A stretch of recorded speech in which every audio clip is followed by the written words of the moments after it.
Good afternoon, everyone. My name is Mark Nordenberg.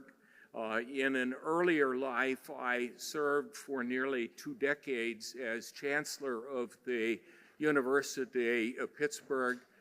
Now, for the past decade, it has been my privilege to serve as Chair of the Institute of Politics, and it is in that role that I extend a welcome to you this afternoon. I extend that welcome not only for myself, but for Samantha Balbier, the Director of the Institute of Politics, for Tasha Peacock, our Assistant Director of Student Programs and Outreach, and for the other members of the Institute of Politics team. I also extend that welcome for the members of the National Advisory Board for the Elsie Hillman Civic Forum, including its co-chairs Doris Carson-Williams and John Denny. They already have been through one meeting with Sam and me today. I also do want to thank from the very start the mentors who have come out this afternoon and who have agreed to spend time with us sharing some of their perspectives on leadership with the students who are participating in this afternoon's program. Our Institute of Politics has 3 principal program areas. Through our traditional policy work, we team with elected officials and other civic leaders to develop policies responsive to both opportunities and challenges that are being faced by the region. Through our Dick Thornburgh Forum for Law and Public Policy, we offer programs not only for the campus community, but for the broader community, focused principally on issues of governance, democracy, and the rights of those with disabilities. And through our Elsie Hillman Civic Forum, we offer a wide array of programs for Pitt students. Very shortly, Tasha will provide an overview of those programs. Let me just make certain from the outset that you are aware of 2 fast-approaching programs. On Monday, November the 10th, right here in the Connolly Ballroom, we will sponsor a students-only all-angles program featuring David Green, who is the former host of NPR's Morning Edition, and who now is the founder and host of the Left, Right, and Center podcast. He will address a central issue in these polarized times by asking, can't we all just disagree? The following day, on Tuesday, November 11th, in the courtroom of the School of Law at 12:30, the Dick Thornburgh Forum will sponsor a program featuring Professor Russell Muirhead, who holds an endowed chair in democracy and politics at Dartmouth. He will address another critical issue for our time: ungoverning and the politics of chaos. Can our Constitution still work? Today's program can be seen as part of our celebration of the 10th anniversary of the Elsie Hillman Civic Forum.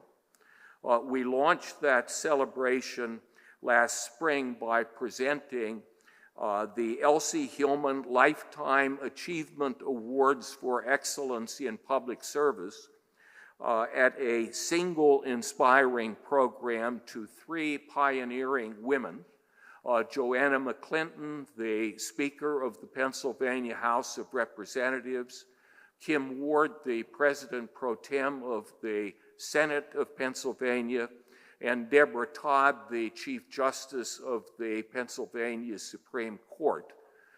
Each of them was the first woman in the long history of the Commonwealth of Pennsylvania to hold her high-ranking position at the top of an important branch of government. And each, I can say from my conversations with them, was very proud to be honored in the name of Elsie Hillman. Examples of the extraordinary generosity and commitment to community of Elsie and her husband Henry are all around us. Two examples of particular significance to Pitt are the Hillman Library here on our Oakland campus and the Hillman Cancer Center in Shadyside. At the Elsie Hillman Civic Forum, though, we are principally focused on Elsie's inspiring example of civic engagement, which is grounded both in high levels of empathy and in an unyielding sense of determination. As one who can remember the onset of the HIV/AIDS epidemic, I always have been moved by the fact that even though so little was known about that disease that was killing people as it spread, Henry and Elsie actually delivered meals personally to those who were suffering from the disease. And when Elsie learned that a victim of this disease was about to lose his home in Shadyside, she purchased that home so that he would have a place to stay. And it became an informal hospice for those who were suffering from the disease. And when the Pittsburgh AIDS Task Force was constituted, not surprisingly, she was one of the group's first members. Elsie also cared deeply about young people and was a woman for all seasons. When city financial difficulties threatened the closure of municipal swimming pools one summer, she swung into action, making certain that did not happen, so that the children of the city would not be deprived of that recreational outlet during the hot months of summer. And then at the other end of the spectrum, she and Henry were instrumental in supporting the opening of the ice skating rink at PPG Place downtown.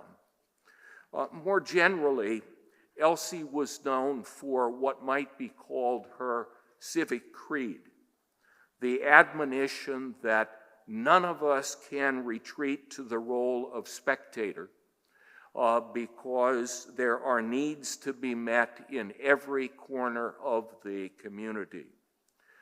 The following brief video provides some further perspectives on the lessons that can be taken from the life of this amazing woman.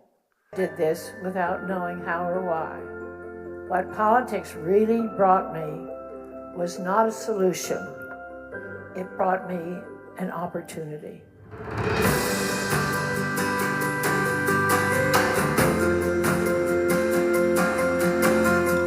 When I met Elsie Hillman, I just knew her name was Elsie Hillman. She was so humble.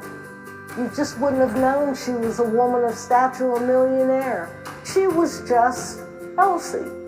Elsie had a way of cutting through really complicated issues and disarming people with humor. I think people underestimate how important that was.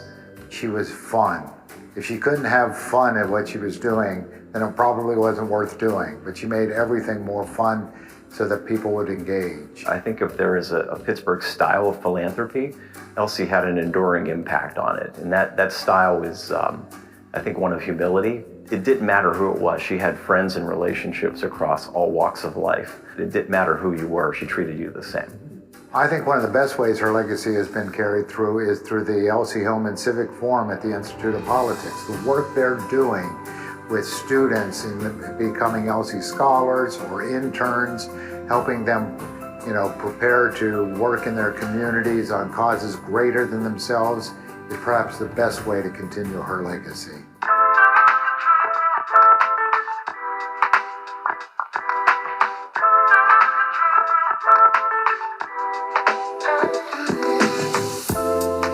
The Elsie Hillman Civic Forum is an opportunity for students to engage with communities and to understand how to tackle social problems that are very complex by working in communities with elected officials, with civic leaders who understand how to take this really complex social problem, break it down into smaller parts, and work towards solutions.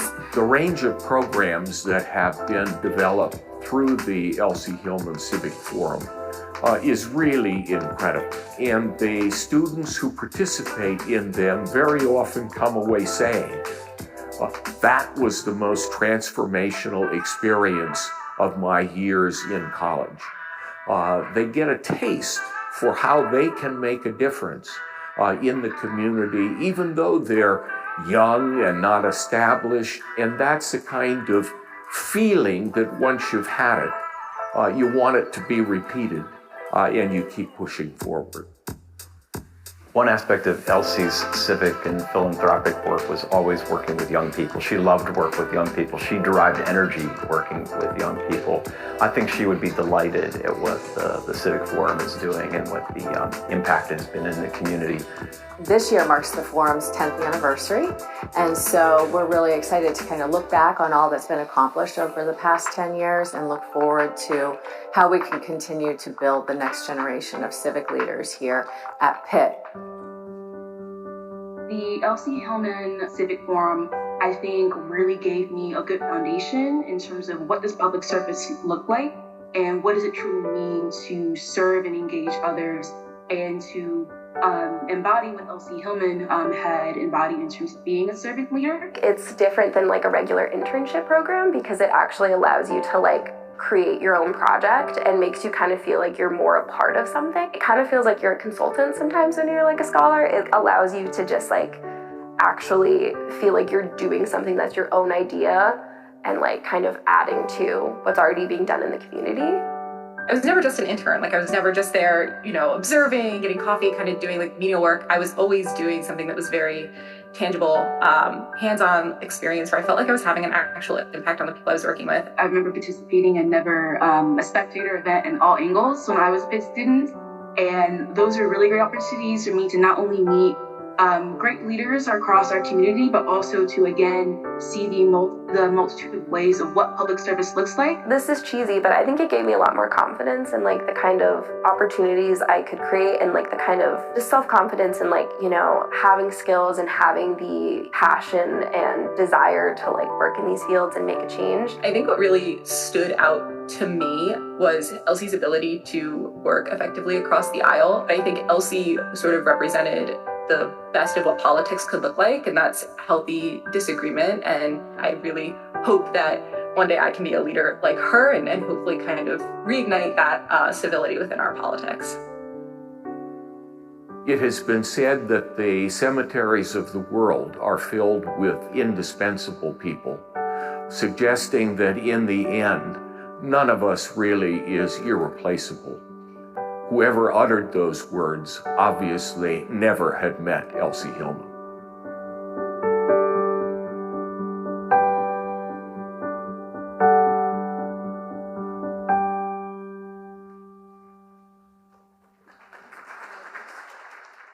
It's quite a legacy.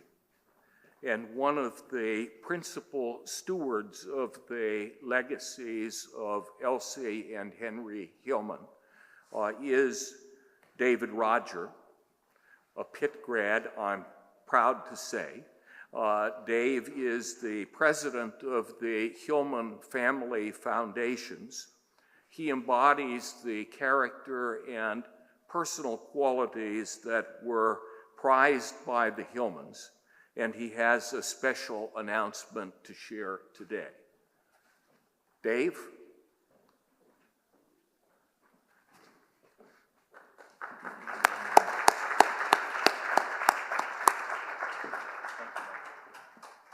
I intentionally stood at the back so I could have that long, dramatic walk here. So thank you, Mark.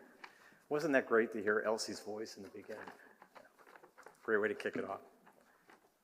Well, it's difficult to believe that it's been 10 years now since Elsie has passed and the Elsie Hillman Civic Forum has been launched.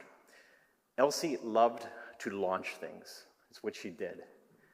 It's also how she moved. She moved quickly and she got a lot done in the course of a day.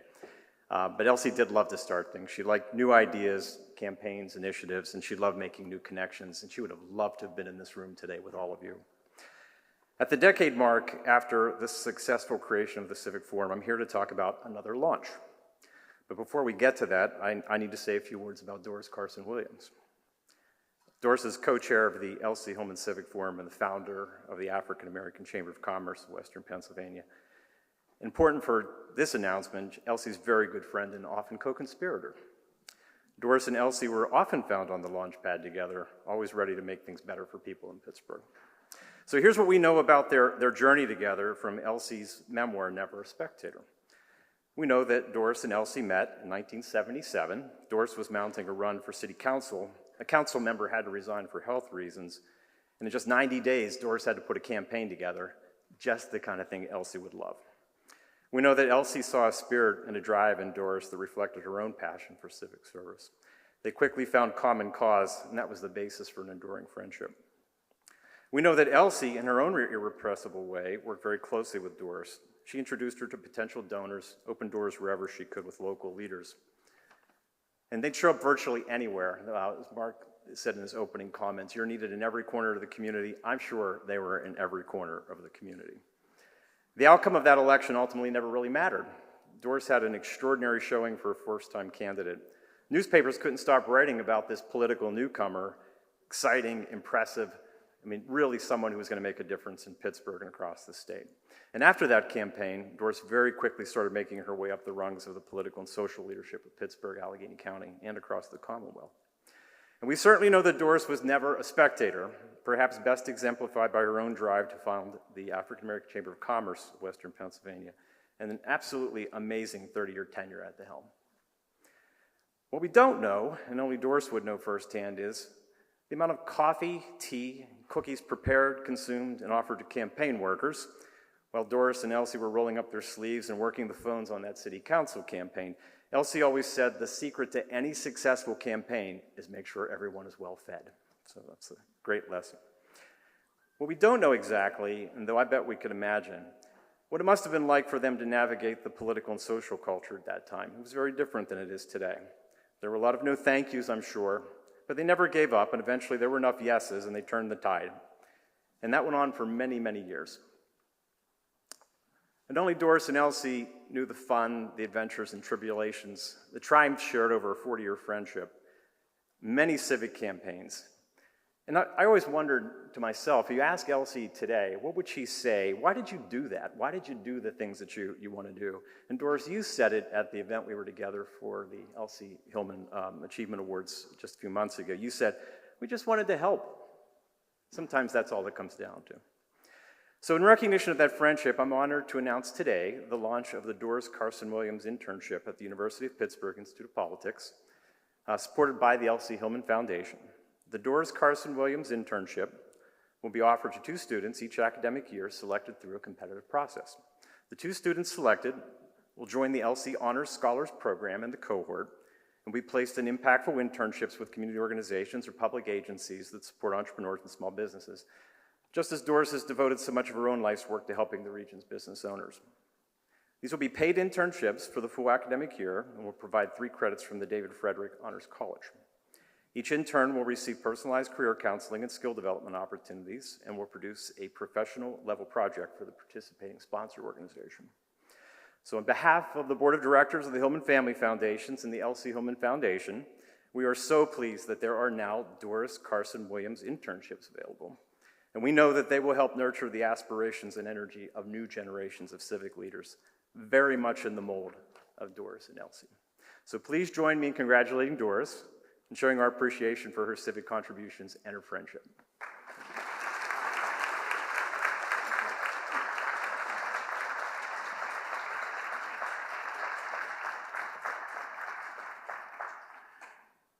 You know, Doris, table 3 is lucky that they have you, but I think you should at least stand up for another round of applause so everyone can see you.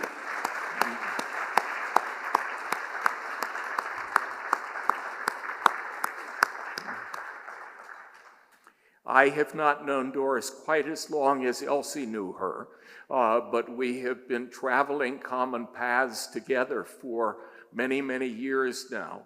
And as high as my impressions are of her, every time I see her in action, I come away with an even higher perception of her strengths and her impact. So this is a great day for us as well as for you, Doris. Thank you.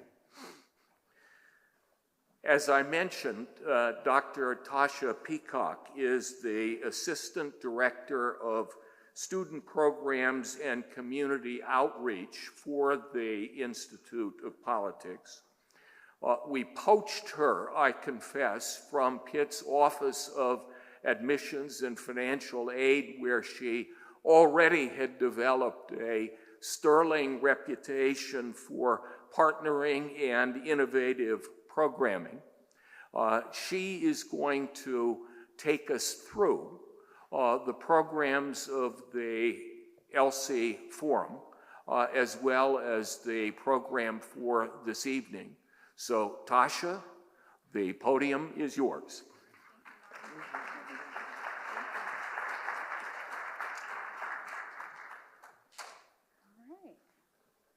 All right, good evening, everyone. Thank you again for being here today. It's an exciting evening. We have so much to celebrate, so I love to see all the faces in the room.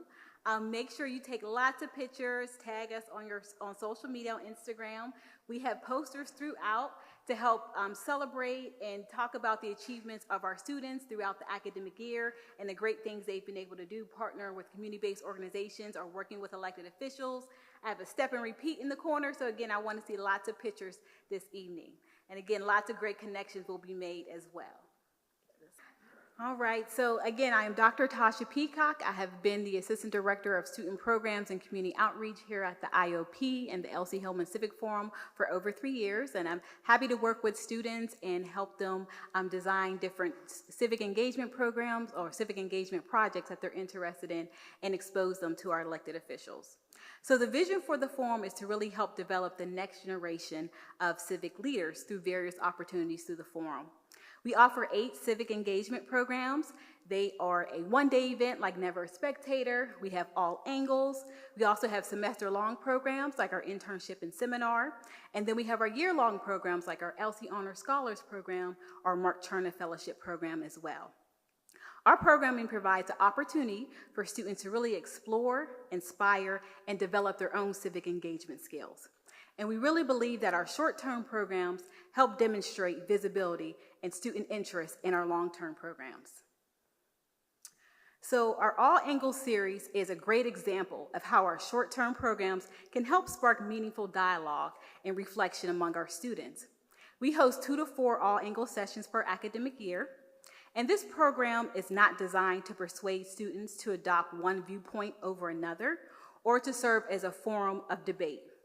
Instead, it aims to expose students to a wide range of perspectives and encourage students to really form their own well-informed conclusions and to learn from those who they may disagree with.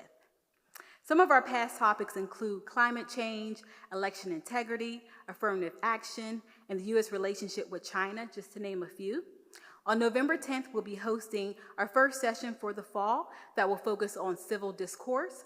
Our keynote speaker will be David Green. He's a New York Times bestselling author, and he also has a podcast called Left, Right, and Center. You can register for these events now on our website.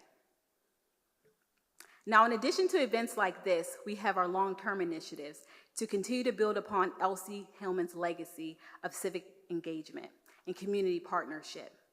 The Elsie Hillman Honor Scholars Program connects entrepreneurial and creative students with regional community partners to either join an existing project or to develop their own project. Through a structured and collaborative process, students work closely with the community organization to create a project or to conduct research that makes a meaningful impact. Students will earn 3 credits through the Honors College, they attend a bi-weekly seminar, and that forum really focuses on project management, program development, and research. And again, some of those honor scholars are highlighted throughout the room on their poster, so you'll get to see some of the work that they conducted last year. Now, beyond the classroom, we extend these learning opportunities through hands-on engagement. One of the ways we're able to do this is by providing experiential learning opportunities or experiences for our graduate students to work with community-based organizations on social, political, or economic policy issues within our region through the ACE Fellowship Program. All majors are welcome to apply for this program, and students do receive an hourly wage for participating. The ACE program allows graduate students to apply their education and their skills to support and strengthen these organizations. Last year, we had 2 ACE fellows work with the HERE Foundation, and their president is in the room today. They focused on criminal justice reform. They interviewed district magistrate judges across the city of Pittsburgh. They developed resources for the general public on minor traffic violations, and they provided recommendations for alternative sentencing options. This year's fellows will be working with Jeremiah's Place, and they will help to develop a comprehensive voter database system, or volunteer database system. Now, in addition to this fellowship, we also offer internship and seminar program for our undergraduate students who aspire to become elected officials. Students can earn 4 credits through political science or through the public service department. Students will participate in a weekly seminar that is taught by 2 professionals that have over 30 years of combined service and public service, lobbying, and politics. Students accepted into this program are able to apply for the Fulton Award if you're from Southwestern PA, and the Fulton Award is a $2,000 scholarship. Now, many of our participants who have participated in the internship and seminar program have gone on to secure additional internships through that placement office or have transitioned into full-time positions. The application for this program is open now for the spring. To continue fostering these valuable career pathways, the Elsie Hillman Civic Forum provides paid internships for undergraduate and graduate students through the Institute of Politics. We have policy interns, we have a student engagement intern, and our interns really take the lead in developing innovative ways to connect with the student body, such as our Day in the Life series, where students can create vlogs showcasing their experiences at their placement sites. Applications for our internship will be available in the spring. Now, for students who are eager to really experience policymaking firsthand, the Legislative 4-Day program is open to undergraduate students, and it offers an immersive shadowing experience in Harrisburg with the Pennsylvania State Legislature. Now, for this program, I always tell students, make sure you bring comfortable shoes because you will be literally running around the Capitol all day. You will be attending constituent meetings, you'll be meeting with other individuals. Again, it's a very exciting day for our students. Students have participated and were recognized on the House and the Senate floor at the Capitol. They also got to see the swearing in of the House Speaker, Joanna McClinton, and then we also had a student who got to meet Governor Shapiro last year. Students either walk away saying 2 things. This was a great experience and politics is exactly what I want to go into, or students will say this was a great experience, but I don't think politics is for me. So either way, again, it's a great opportunity for students to really immerse themselves and explore this potential career pathway. We do cover the travel expenses and the meals for this specific program. Now, finally, I want to highlight our newest program, which is our Mark Turner Fellowship. This is a partnership between the IOP and the School of Social Work, and this program engages our second-year MSW students who are deeply committed to social policy and community impact. Fellows are placed in one of our 6 DHS offices, and they get to work on real-world challenges. Students will develop their own projects, but they also will get suggestions and recommendations from their mentor as well. Some of the policy issues that our students have been interested in and worked on, one is hoarding disorder, which is considered a disability. We had students work on substance use disorder among older adults. And then for this year's fellow, Mackenzie, she'll be working with the Office of Community Services on domestic violence issues. Students receive a stipend for this program, and social work students do have to complete 720 hours of field placement time.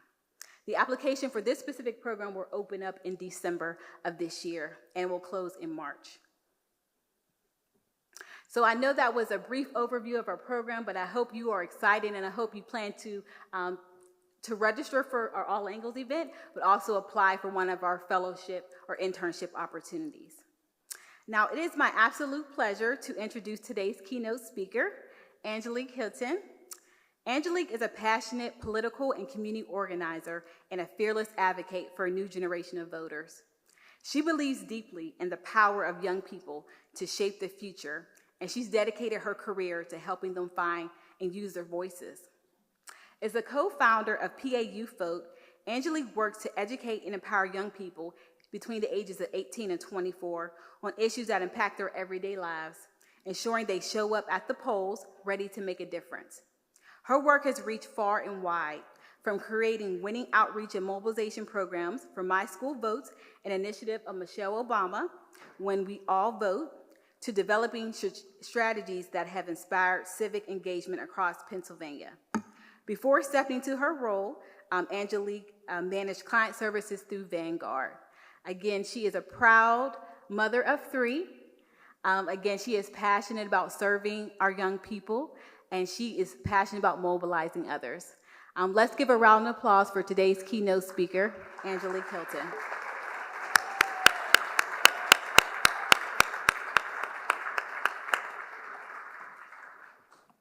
Good evening, everyone. Now, they gave me a good amount of time, so I'm hoping that I keep your attention and I don't bore you. I'm going to take you on a little journey. So, thank you for having me. I am so incredibly honored to be with all of you this evening. I want to thank the University of Pittsburgh Institute of Politics for providing me with an opportunity to have a conversation with all of you tonight as we honor the legacy of Elsie Hillman, who committed her life to encouraging others to be purposeful and civically engaged. I want to spend some time sharing with all of you how I went from being a spectator to a transformational leader who, like Elsie, believes civic engagement is the key to creating the change we want to see in the world. My name is Angelique Hinton. I have the privilege and the honor to serve as the executive director of PA Youth Vote, which is a youth-led, nonpartisan, community-rooted organization that empowers young people, especially those from historically marginalized communities, to become lifelong voters and civic leaders. Some people know from very early on that leadership is their calling. That was not the case for me. It was not until later, and much further along my journey through this thing we call life, that I had experienced the consequences of policy, which have resulted in great inequity and injustice for so many that look like me, that I identified my purpose, which is to engage, educate, activate, and empower young people and my community on the power they have to drive change through civic action, which includes voting in every election, but also the work we all must do in between elections to hold elected leaders accountable once they are in office.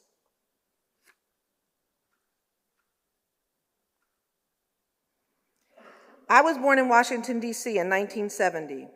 Although D.C. has become my most favorite place to visit domestically, I did not grow up there.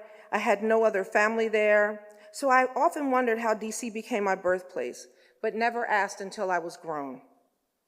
When I did, my mother, who is white, explained that at the time I was born, D.C. was one of the safer places to live for people who chose to love someone from a different race. In fact, it was just 3 years prior to my birth that interracial marriage became legal in the United States. June 12, 1967, when the Supreme Court ruled in Loving v. Virginia that bans on biracial marriages were unconstitutional. This landmark decision overturned bans on biracial marriages. This landmark decision overturned state laws that prohibited mixed-race marriage, making it legal nationwide, but there continues to be much work needed to feel safe and to protect the freedom to love who you choose in this country. From before I was born, policy had a huge impact on who I would ultimately become. I remember as a child in school, I was instructed that I was to identify myself as Black. Back then, I had no idea what it meant to be an activist, but unbeknownst to me, it was in me, because I remember very strongly pushing back and checking both the black and white boxes when my race was requested. We moved around a lot. I did not understand then, but learned later that it was mostly due with communities not wanting to embrace the love my mother and father had committed to.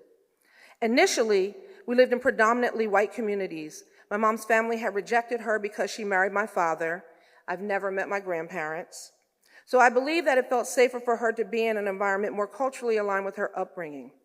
But once it became clear that the predominantly white schools in those communities were not willing to recognize that I qualified to be in the gifted program, and they certainly were not going to include me in the high achievement classes they offered, we ended up settling into Norristown, Pennsylvania, which is a low-income community of color in Montgomery County, Pennsylvania. It was there that I completed high school, grew to be an adult, married, and raised my 3 children. My husband and I had 3 children, so we needed quality health insurance. But unlike many other developed nations, this country does not have universal health coverage, which is when all citizens have access to essential health care services without financial hardship. In the United States, many people obtain their health insurance through employment. As such, I secured employment at Vanguard, a mutual fund investment firm where I worked for 20 years because they had great benefits, which included health insurance for my children. The culture of the organization was very different from the one I grew up in. Most of the people I worked with did not look like me, had grown up in more affluent communities, attended more well-funded schools, and had advanced degrees. Despite the discomfort of feeling like I was inferior, I learned how to get comfortable being uncomfortable, which I think is really a key for you to understand that now. So I learned being comfortable, getting comfortable, being uncomfortable, and I just worked really hard, kept my head down, and tried to prove that I did deserve to be there. My strategy proved successful. I ultimately won the highest award the company offered after being nominated by all 3 sites across the country. I was extremely proud. I finally felt like I had earned the respect of my peers through my achievements and overcame the imposter syndrome from which I had suffered most of the time prior. This was a huge accomplishment considering that I had spent 20 years working in a job that provided very little inspiration for me. Little did I know, soon after, life was about to take me in a whole new different direction. One day while at work, I received one of the scariest calls of my life. My son, Darnell, who was in his last semester of his senior year in college, had collapsed and had been taken to the emergency room. I rushed to the hospital, and when I got there, he was incredibly weak from incessant vomiting. There were few instances that I can recall when I felt more scared or more helpless as a parent.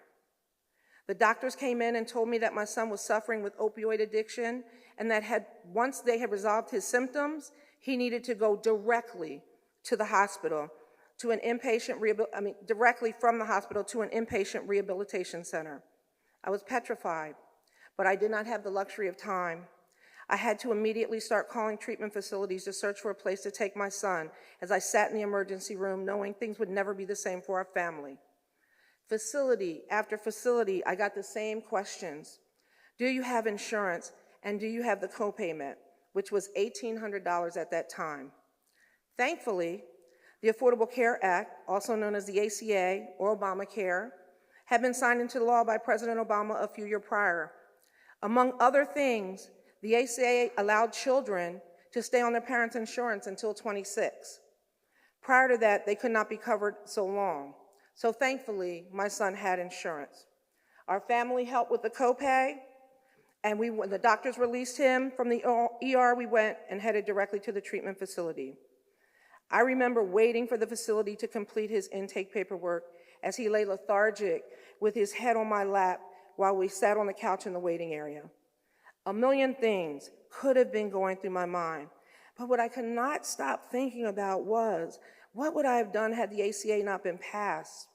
How would I have helped my son get the treatment he needed to save his life? And then I realized at that very moment, people were trying to repeal that very same healthcare law, which had expanded access to so many young people, people with pre-existing conditions who were previously denied healthcare coverage. What would people do in this situation without insurance? How would other people save their loved ones? I had no idea what, but I felt compelled to do something. I did not know it then, but that something shifted the trajectory of my life, both professionally and personally. I would never be a spectator again. As I contemplated what I would do,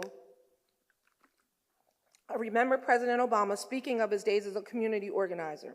Prior to him, I did not realize that was an actual profession. Then soon after we learned about my son, I came across an opportunity to learn how to be a community organizer on social media. I did not know what to expect, but I applied and was accepted. It was very different from the corporate culture and incredibly structured environment that I had endured for 20 years at Vanguard. The training program was project-based experiential learning that included event planning, storytelling, coalition building, and more. Our cohort chose to organize a community engagement event that would educate about the potential Affordable Care Act repeal and then compel people to take civic action, like writing and calling legislators to increase awareness and hopefully stop the repeal. We all assumed ownership of different aspects. I agreed to share my personal story about my son. I was a very private person, so this was definitely stepping outside of my comfort zone. But on the day of the event, I remember I was extremely nervous, but when I was done, I felt so empowered. It felt rewarding to know that I could make a difference. I was hooked. After that, I became one of the many people around the country sharing their stories, organizing events, and compelling others to take action. People were flooding the halls of Congress day after day, demanding their representatives not take people's health insurance away. And ultimately, the people won. The healthcare law was saved, and people were able to keep the healthcare they so desperately needed. I had seen firsthand that the people are more powerful than the people in power when they organize and mobilize. There was no turning back.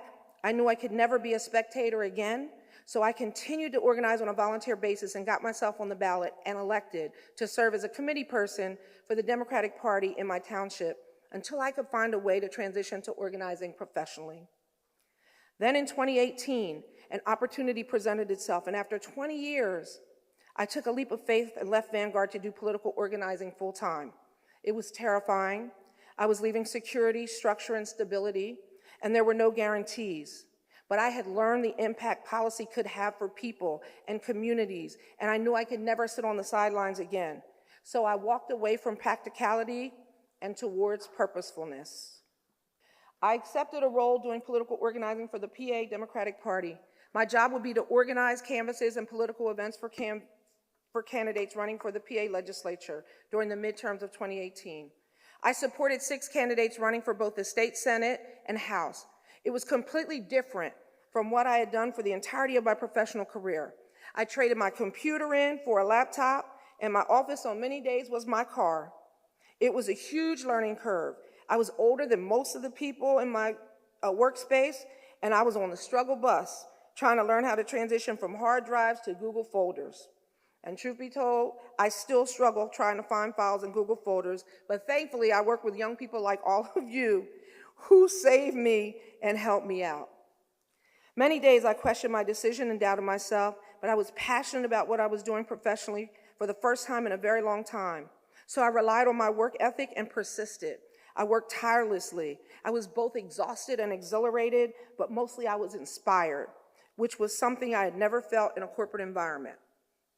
5 of the 6 candidates I worked with, which had included my own newly elected state senator, won their elections in what was referred to as the blue wave.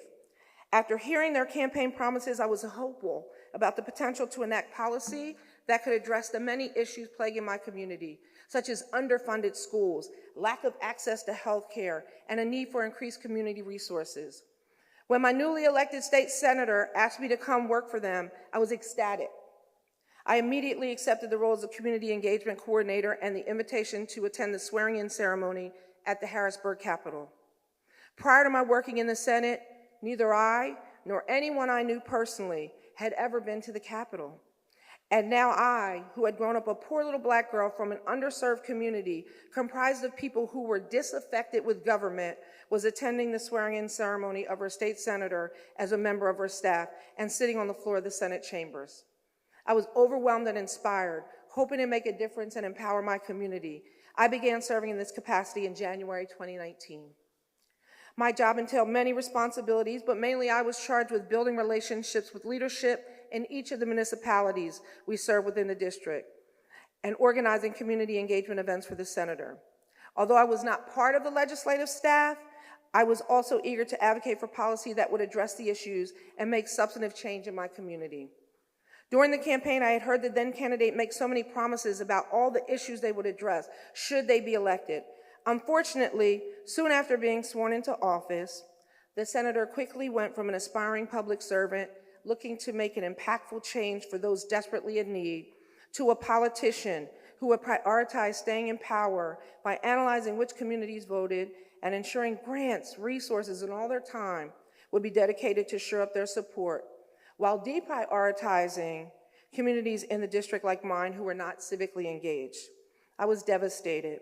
I had worked tirelessly 7 days a week for months to help them get elected because I believed their campaign promises, only to find out that they were just another politician who made promises to communities like mine while trying to get elected, only to abandon those promises once in office. Albeit disappointing, this was not new.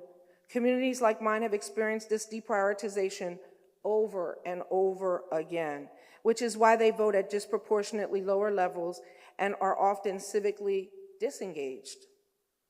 Many have given up on the electoral process that has historically neither been responsive to nor representative of them. But despite my frustration, I remained in the role with the hopes of influencing the senator to redirect prioritization to the policies we discussed during the campaign. After about 6 months, it became clear that working in this role would not be the way for me to help drive the policy change I had hoped for. I continued working in the Senate, very disillusioned, but fortunately, it wasn't long before I was presented with another opportunity that could afford me an avenue to make a greater impact. In the middle of 2019, while still working as a Senate staffer, I was approached by my local NAACP chapter because they were aware of my efforts during the campaign season to increase civic engagement in the community and were hopeful that I could partner with them to host some voter engagement events to help increase voter participation, which had historically been abysmally low in Norristown, where I grew up. I was very aware that there would be much work to do politically with the 2020 presidential election just ahead of us, so I excitedly accepted and got to work. Chapter leadership at the time, who had been at the forefront of the organization for over a decade, were inspired by my commitment, and within a brief period of time asked me to accept the role as vice president of the chapter with the intent of running for president in the upcoming Norristown NAACP election at the end of 2019. The NAACP has historically been such an incredibly powerful organization in the fight against discrimination and for civil rights in this country. I made the decision that if I was unable to do so working within my role at the Senate, working outside of government, educating and organizing within the community could be a way to civically engage them on how to make government work for and be more responsive to them. I resigned in the Senate at the end of 2019 and started to serve as the president of the Norristown NAACP at the beginning of 2020, while I determined what my steps would be, because NAACP role is volunteer. This was a monumental decision when it comes to my evolution as a leader. 2020 was a year that changed everything for the world.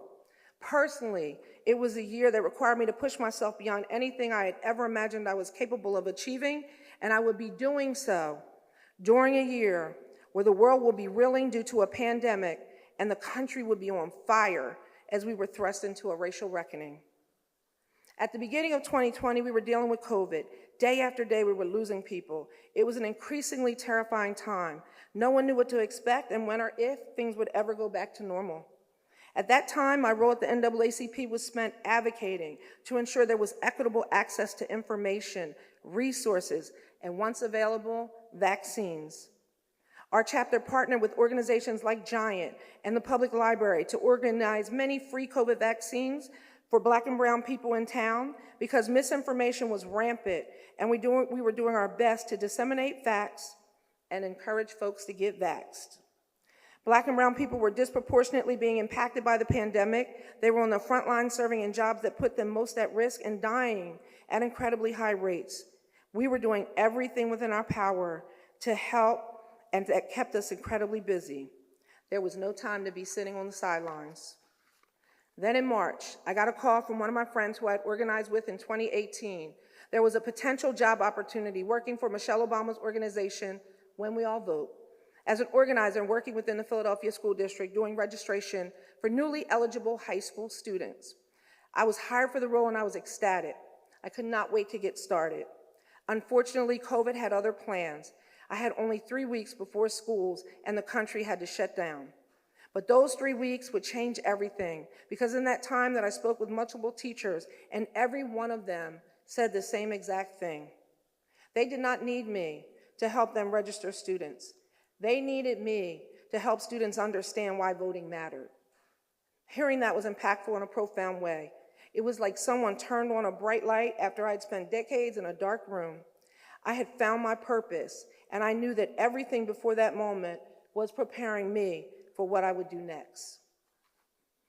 Leading up to the shutdown, I had built a partnership with a teacher in the Philadelphia School District named Tom Quinn. I'm admittedly biased, but he is the best teacher ever. He makes sure his students are deeply engaged and understand how policy has historically played a pivotal role in shaping the country they live in. And as a result, his students are keenly aware of the importance of civic engagement. Through that partnership, even though schools closed down, I was able to engage a small group of students via Zoom. I was originally hired to solely do voter registration, but having heard the teachers say they needed education, I went a little rogue and expanded the engagement to include civic education beyond just registration. The world was a scary place. Schools were shut down, and these students needed something to take their minds off all the death and devastation that was happening in their community at a disproportionately higher rate. I couldn't sit by idly and wait for someone else to create solutions, so I did what I had done so many times before. I took action. I began bringing elected officials, local judges, state reps, council people with whom I had worked when I was organizing previously, on Zoom calls to educate students about their roles and how it impacts them. I also had organizers join calls to talk about the work they do to organize around issues and advocate for change. And we talked about what was on the 2020 ballot and how those seats were connected to policy that would impact all of them.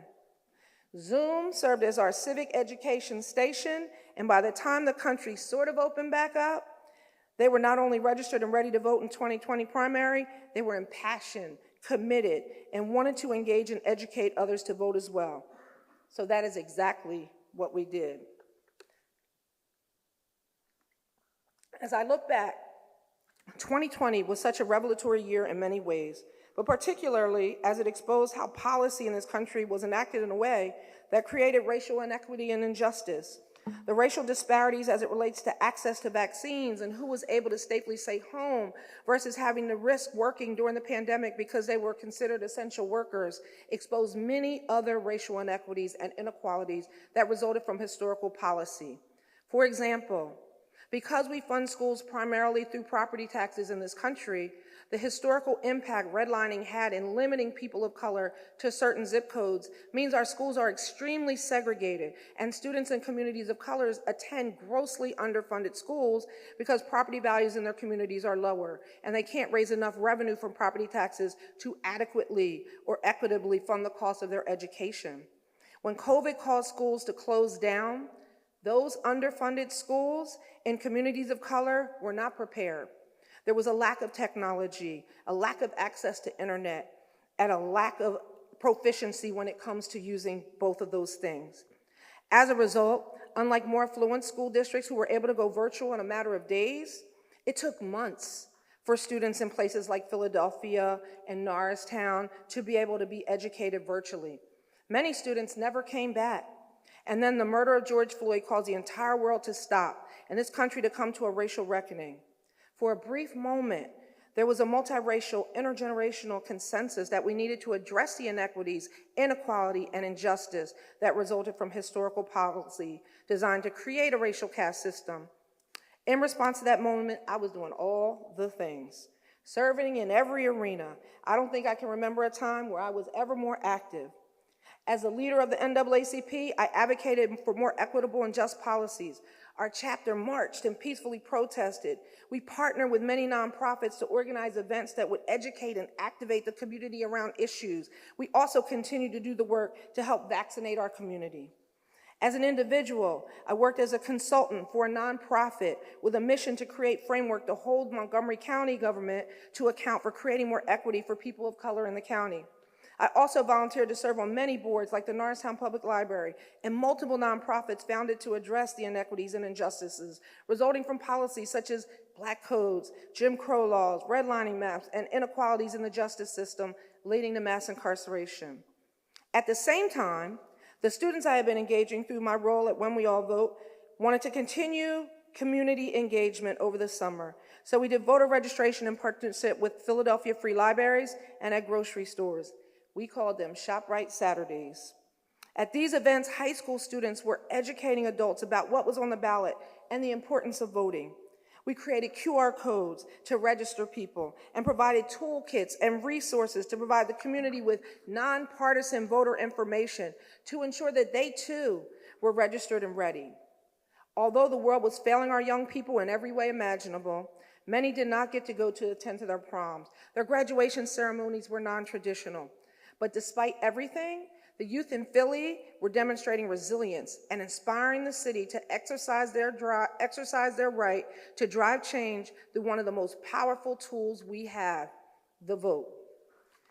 Throughout 2020, there were many days where I spent the entire day in meetings on Zoom, representing the different roles I held, many of which were volunteer, in an effort to create the change I believe is so desperately needed. And when one door shut, I found a way to make another one open. By the end of 2020, I can honestly say I had left no stone unturned in my effort to be purposeful and make a difference. I even had the opportunity to be featured on 60 Minutes, where I talked about the importance of the work we're doing at PA Youth Vote. Those few years taught me that a strong democracy requires an active constituency. And to quote President Obama, politics is not a spectator sport. We must be in the arena, always involved and active. If we want a democracy that is responsive to all of us, we must all participate and contribute to the conversations that shape policy and the state of our democracy. But I also seen that getting communities who have been left out of the progress of this democracy to trust in a system that never seems to be inclusive of or responsive to them is no easy task. I knew it would take considerable amount of intentionality and consistency to get underserved and marginalized communities to get back into that political arena. So when my contract ended with When We All Vote after the election in 2020, I knew we needed to continue the youth engagement work we had started. In 2021, we founded PA Youth Vote to continue to provide the why voting matters for young people throughout nonpartisan voter education that connects the dots between the issues they care about and the impact electoral politics can have to enact policy that will address those issues. I also continue to serve as the president of the NAACP through 2024, advocating for my community and holding leaders accountable to the equity, equality, and justice they committed to working towards during the racial reckoning of 2020. I continued serving on boards of multiple nonprofits, trying to ensure my lived experience helped inform decisions. But increasingly, I realized that the best way for me to help ensure more people jumped into the arena and became civic actors was through the transformative work we do at PA Youth Vote. Since its founding, PA Youth Vote has been guided by its core belief: civic participation should be a natural and expected part of growing up. When young people are equipped with civic education, leadership opportunities, and support from their peers and communities, they don't just show up to vote, they shape the systems around them. We have engaged and educated young people by meeting them where they are to ensure they have nonpartisan information they need so they can be informed voters in every election, not just presidential elections, but also in local elections like the ones this year, which have the most impact on all of us on a day-to-day basis. For example, in the current election cycle, we ensure young people understand the important roles that judges play and know that PA is one of the few states that gets to elect their judges. They are educated and have learned that the PA State Supreme Court judges will ultimately determine the outcome on many issues they care about very much now that those issues have been returned back to the states. We also educate students on retention as it relates to the judges, and we direct them to nonpartisan and trusted references like Committee of 70 and the League of Women Voters so they can research candidates and do their own critical thinking to determine which judges most align with their values and then cast their ballots as informed voters determining which judges to elect or whether or not to retain judges on the current ballot. We work in partnership with school districts, teachers, government officials, youth, nonprofits, and funders to provide year-round youth-centered engagement that will go beyond just registration and voting, but will transform the youth into civic actors who have the resources and the tools to vote and hold leaders accountable. Through curriculum and high school voter registration toolkits we create, in addition to professional developments we facilitate for teachers, the voter education presentations we provide to students in schools, at community events, and even during college football practices. The Get Out the Vote youth-centered events like the Allegheny Youth Huddle, Give Us a Ballot, Early Vote Day March, and the civic-themed field days designed to increase youth turnout. And social media created to update and inform our followers. We engage and educate in a way that is relevant and resonates with young people. We lead by listening and connecting the dots between the issues that are affected the youth we serve every single day to the power they have to address those issues through civic action by voting and holding leaders to account. And we do this work with intention towards helping young people understand that helping the young people we have the privilege to engage, develop into leaders with the skills and the confidence they need to advocate for themselves in whatever space their journeys land them. We believe that collaboration will save this nation. Collectively, working with organizations like Committee of 70, NAACP, the Civic Center, League of Women Voters, government entities like the Commissioner Board of Philadelphia, school district like Pittsburgh Public Schools, Phila SD, and Norristown Area School District, and funders such as Heinz Endowments, Pittsburgh Foundation, William Penn Foundation, PA Voice, among others. We have expanded and deepened our ability to educate and engage young people across the state. We are now actively engaging the youth in Philly, Allegheny, Berks, Montgomery, Chester, and Delaware counties. And we have deeply impacted students and have seen the leaders they have grown into and are grateful to have played any small role in their ability to achieve truly remarkable things, including, of course, continuing to be incredibly active citizens who encourage their peers to follow their lead and vote in every election because they know that every single one will result in policy that will impact them. I am honored beyond words to have been chosen to lead this organization and to provide a space for young people to be empowered. Many organizations claim to want to engage our work with youth, but few actually center young people. At PA Youth Vote, we not only give youth a seat at the table, we step back and let them lead. I have never worked harder in my life, but I have never been more gratified, felt more purposeful, or more inspired. For the majority of my life, I did not know how instrumental policy had been in determining outcomes that left people in my community with great inequality and injustice. I now understand that policy got us into all of these inequities, and it will take policy to get us out. I have also learned through great disappointment that elected leaders of all parties need to be held accountable for their actions or the lack thereof. In the words of Frederick Douglass, power concedes nothing without demand. As citizens, we have a responsibility to demand our leaders be responsive to the will of the people and represent every community because, to quote another powerful leader, MLK, injustice anywhere is a threat to justice everywhere. Unless and until every community in this country is represented and feels included in this progress of this democracy, all communities will be at risk of losing this democracy because the truth is this: Our multicultural democracy is very young, and its future is not guaranteed. We talk a lot about our rights, and many are concerned about whether they are at risk of losing them, but with freedom comes great responsibility as citizens to do the work, to protect our democracy and ensure it works for all of us, because if not, we run the risk that ultimately it will work for very few of us. My journey has ensured that I will never be a spectator again. It matters too much, and there is too much to lose. I'm passionate about the work I do to educate and engage on the importance of civic engagement because it matters. It makes a difference. The work we do is transformative and will change outcomes and make an impact for individuals and communities we educate to know just how powerful their votes and voices truly are. I wanted to make a difference, and I am driving change that will be much bigger and more impactful than I ever imagined. But we achieve nothing alone. Along my journey, I have been fortunate to meet so many other change makers who work with me every day at great sacrifice to drive the change they want to see. I hope that hearing my story will inspire all of you to find your way to make a difference. There are many ways to do so. You have to find what feels right for you and do that with passion, integrity, and intentionality. Or as I like to say, find your lane and be great there. Everybody's gift is not the same, but all our gifts collectively can make the world more equitable and just. Each of us are change makers in our own way. So if you haven't already, I implore you to come off the sidelines, stop being a spectator, and join me and so many other change makers who are in this arena every day, being the change we so desperately want to see. And so with that, I'll close. I do have a video, but I'm not sure if we can make it work. And then I'll open to questions afterwards.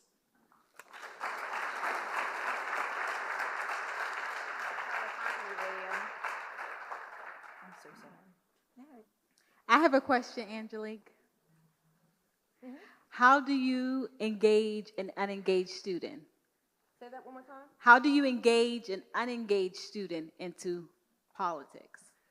So, primarily most of the schools that we're in are in communities, right, where I think it's important for you to understand those underfunded school districts, which is where we are targeting our engagement, right? They are a lot of things that they don't have access to, and one is civics, right? And so they grow up, they might not have the education around why it's important to be civically engaged, and then because they're not educated, they're not voting, and because they're not voting, a lot of times those communities are not prioritized. So basically what we do is we go in and we lead with listening.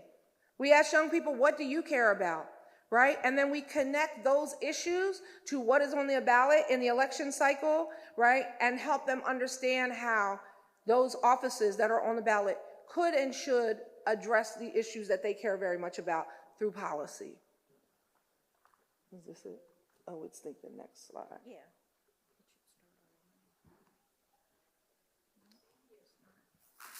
Okay. Understanding that your vote counts, and especially if you are a youth across Pennsylvania, your vote counts.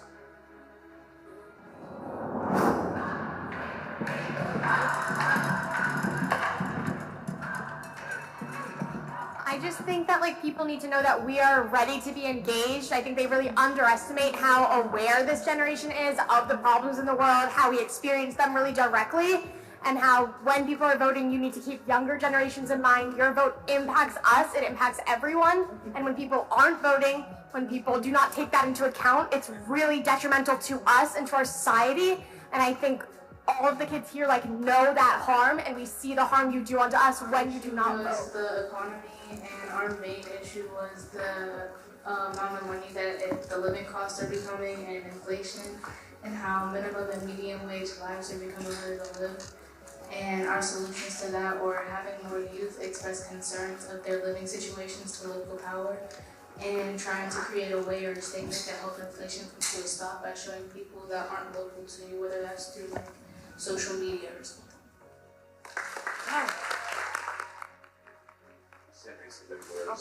I feel like there should be less police in schools because, kids are being charged with criminals, and some kids have mental health problems and they're getting treated like criminals just because of their what they can't control. Every hardship you face, try to learn a lesson. Not everything is solved with aggression. Take the problems you face in day-to-day sessions. Do it in discretion. Look at your succession. I'm so impressed, son. PA Youth Vote is a coalition. Students, teachers, organizers, artists, fighting to make sure every young person knows their power. Not just to vote, but to build, to lead, to challenge the systems that were built to silence us. Our voices were supposed to be silenced. We weren't supposed to speak up. We weren't supposed to be smart. We weren't supposed to be proud of who we were, proud of where we came from. And that's why it's important to vote. It's important to stand up for what we believe in. It's important to remember who our ancestors were. And that's what we are voting for. We are voting for our truth. And it is important that we use our voices. And every single vote counts. Your voice matters.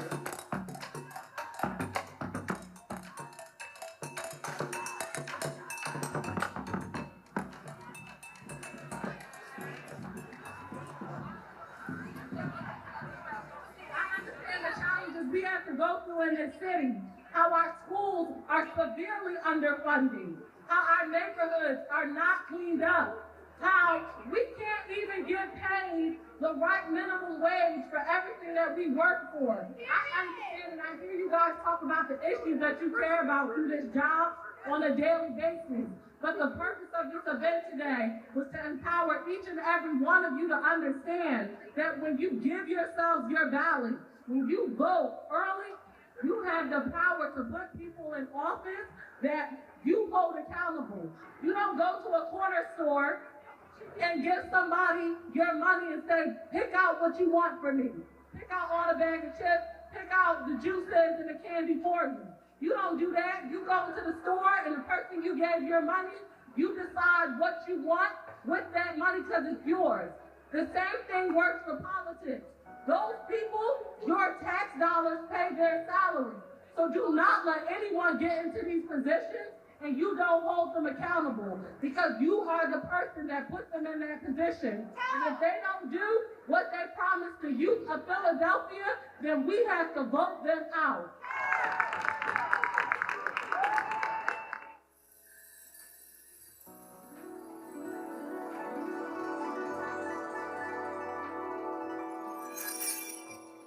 My takeaway from this program would definitely be I was one of the people who didn't actually believe in voting for a long time. I'm not gonna lie. I came into this because I was like, oh, I want to add to my resume. But coming out of it, I feel like after I've done 2 voting registrations, I did one for this project and I did one way long time ago, my first one.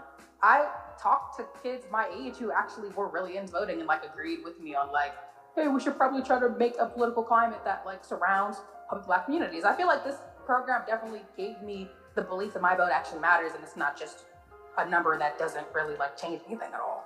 From being part of PACE and PA Youth Vote, I learned how important it is to invest in youth leadership. I met other students across Philly who are doing incredible work in their schools and in their communities, and it reminded me that we don't have to wait until we're older to care about policies or systems. We're already affected by them and we are also capable of reshaping them. I also gained more confidence in my leadership, organizing, and communication skills. I feel empowered by PA Youth Vote and all that it's taught me about civic engagement, leadership, and community. PA Youth Vote, I've had a lot of opportunities in the city, and I've been able to speak to my mayoral candidates and school board candidates. And so I've just become more confident in the support systems that we have here in Pittsburgh and in Pennsylvania. So I'm excited to see what PA Youth Vote does next. Some lessons from PA Youth Vote that I learned was the importance of being involved in my community and that we all can make an impact no matter how small. What I learned from PACE specifically, everyone has the opportunity to make and inspire change. The most important part is just to take the first step towards changing an issue and having confidence in what you're doing. What I learned from my program. During my time in the program, I gained a deeper understanding of how civic engagement begins with education and accessibility. I learned how to guide students and candidates in policies, understanding the roles of federal, state, and local governments, and the importance of being prepared to vote.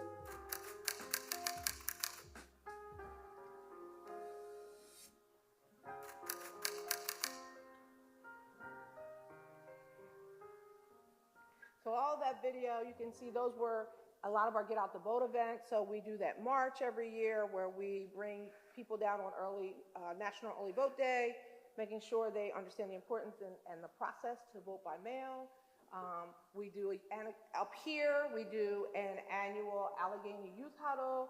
But really, to go back to the question you asked, it's really about going into a community where they have not seen government work for them and really trying to help connect the dots for them between the impact that participating in the electoral process can have to actually hold leaders accountable to address those concerns. Now, you guys are here, you're getting great education, but again, many of these students that we're engaging are in schools that honestly, at times, I remember one of the schools we're in couldn't use the second floor for an entire year, right? So this issue, Pennsylvania was declared unconstitutional in how they fund schools, and so there's a real problem and a real inequity when it comes to who gets access to civic education. So for us, it's really trying to provide equity and engage in a youth-centered but culturally relevant way to make sure that they are understanding the importance of voting in every election and the important role we all play in holding leaders accountable to being responsive to all of the communities that they serve. And so with that, I know I'm beyond time, so I'm going to close. I thank you for listening to my story. I apologize for the technical challenges I caused, but I hope you got a lot out of it.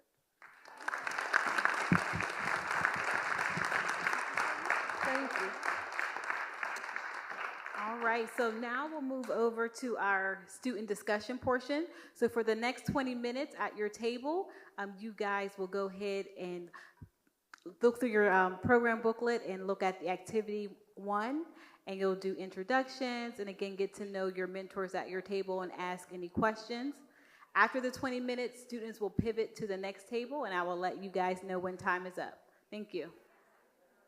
All right, well, this concludes our program for this evening.